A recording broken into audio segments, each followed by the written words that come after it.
Tavofga kirishdan oldin qalbga bitiladigan nasihat.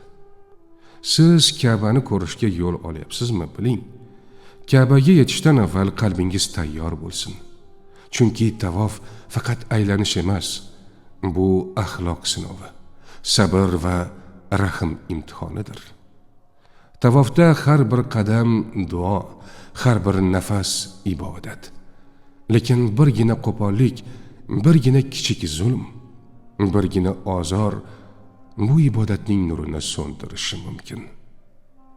Tavof odoblari ibodatning qabul bo'lish kalitidir. Avvalo niyatni to'g'rilang. Tavofni tezroq tugatish yoki ajralib ko'rinish uchun emas, faqat Alloh roziligi uchun ado eting. Odamlarga ozor bermang. Ularni turtish, siqish, baland ovoz bu muqaddas makonga yarashmaydi. Yoningizdagi inson ham siz kabi Allohning mehmoni. Zaiflarga mehrli bo'ling. Keksalar, ayollar, bolalar va nogironlar alohida ehtiromga loyiq insonlar. Ularni asrash alohida savob. O'zingizni nazorat qiling. Agar asabiylashsangiz biling, bu shaytonning sinovi. Tavof g'azabni yutish, nafsni bosish joyidir. Duo va zikrni sokin ayting. Boshqalarga xalaqit bermaydigan qalbdan chiqqan duo eng qabul bo'ladiganidir.